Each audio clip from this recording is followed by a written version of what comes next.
What's up, guys? I'm Thad Barnette. Welcome to Q&A Mondays. If you're a contractor in the Texas area and have heard about TDI, Texas Department of Insurance, RC numbers, you're wondering what that means for your installs, what requirements you have to meet, this is the video for you. Today I've got Jeff Hock from the Sheffield Metals Technical Department. Thanks for being here, Jeff. Yeah, absolutely. Thanks for having me.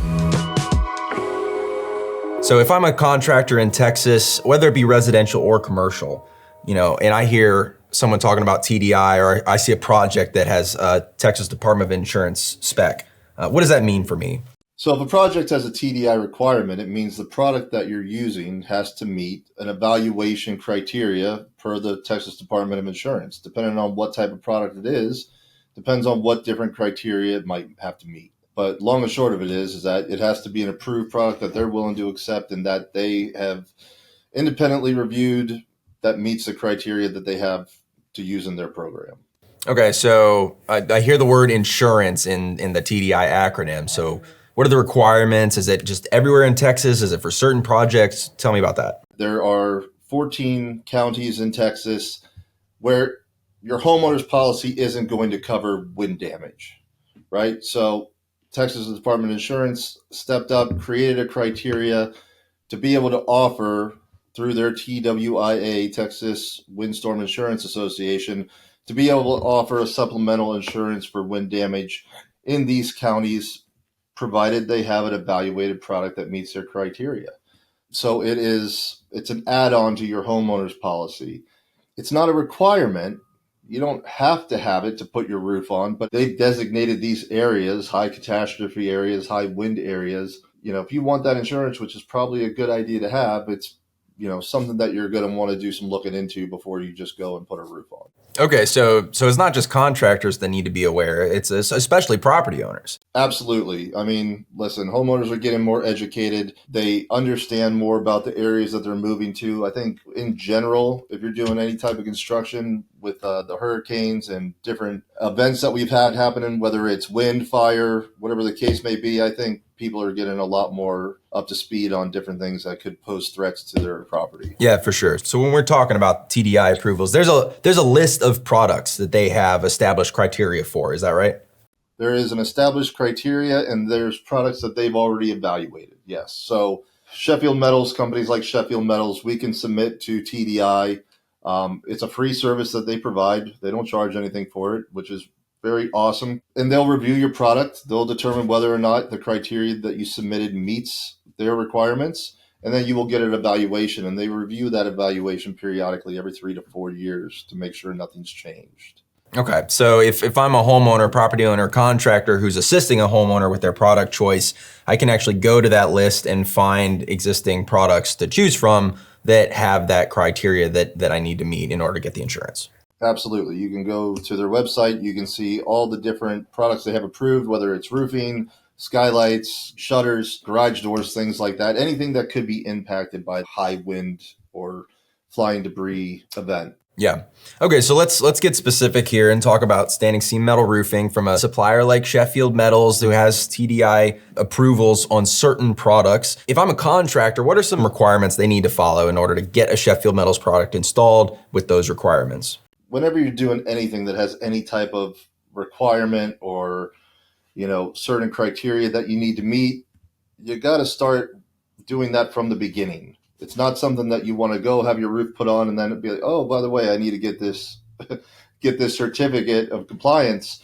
It's something that you need to start from the beginning of the job, right? You want to make sure that the product you have is approved for TDI, and not just approved for TDI, but approved in the application that you mean to use it in. All the TDI approvals, it's not just a panel profile, it's an assembly. It's a standing seam roof over plywood. It's a standing seam roof over B-deck. It's not just standing seam roof, I'm good to go. You want to make sure that your product's approved. You want to make sure that you've contacted TWIA. You want to make sure that you set up with an inspector. You get an inspector assigned to your project. And then you can start working through all the steps to figure out what's going to be required for your particular project, how you comply with it, and then how you finally submit to it at the end to get that certificate to be able to get the insurance coverage that you're obviously going for. That's the big stuff, right?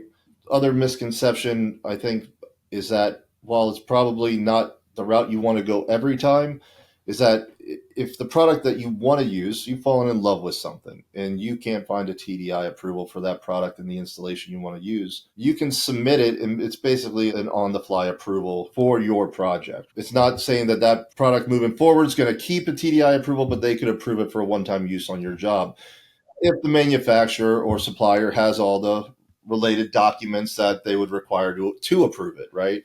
So it's basically kind of fast track process for your one job, provided that, it can meet all the requirements that, for uplifts and things like that. Yeah. And speaking of due diligence before projects start, to me, if I'm a contractor in Texas and I'm, maybe expanding my service area, or I just moved into the area, or I'm starting a business in Texas, I feel like it would benefit me to do as much research about this upfront as possible, so that when I run into projects that have TDI requirements, that I'm at least a little bit prepared when it comes to the information needed, so that I can talk intelligently with the property owner and offer my suggestions.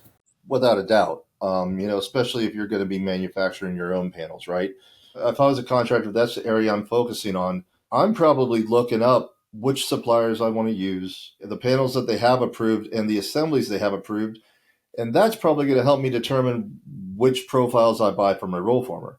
I don't want to go out and buy a roll former with a profile that doesn't have the approvals or the related documents that I need, or that I have to submit every time for I want to do a job. I want to just be able to pull the RC approval, be able to submit it, and go about my day. One less thing to worry about, right? So that might help dictate, what panels I get into, and, what areas I'm able to offer my services in, and the type of customers I'm able to chase.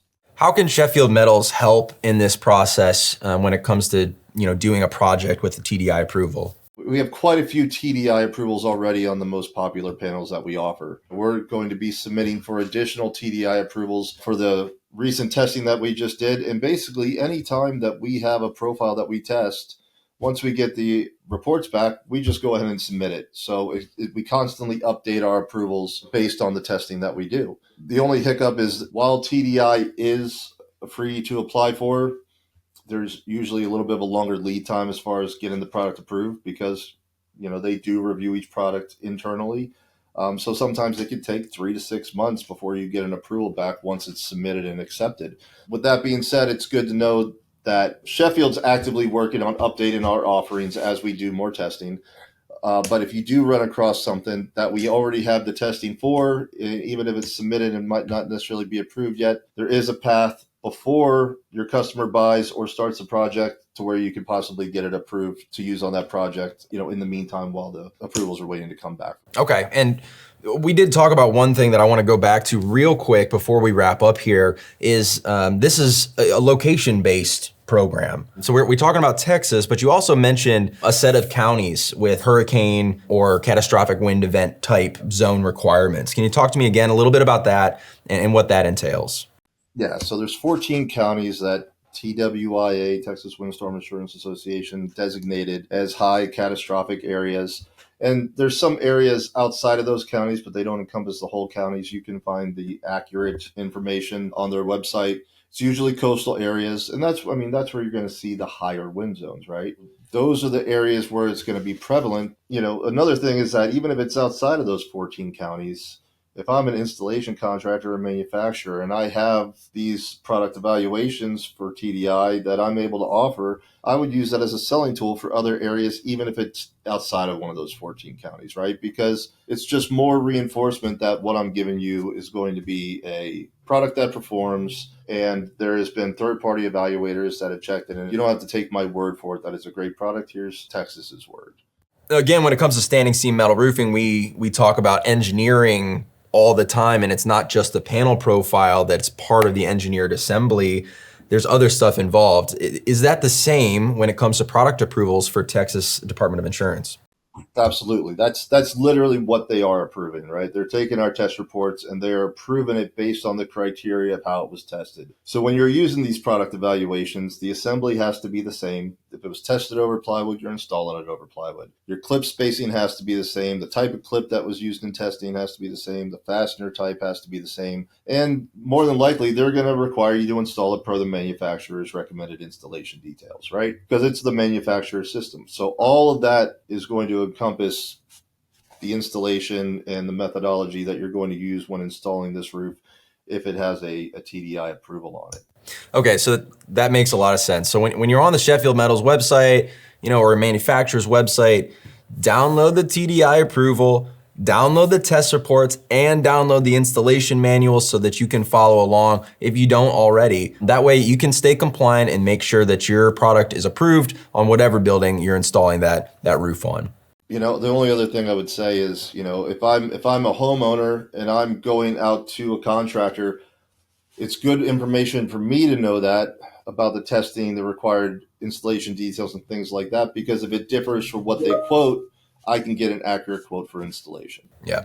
Yep. Great point. The more educated I am as a homeowner, the better I will be able to, source my contractor, source my projects, and make sure that I know what I'm paying for. That's it. All right. Well, thank you, Jeff. I really appreciate the info. Yep. Thank you.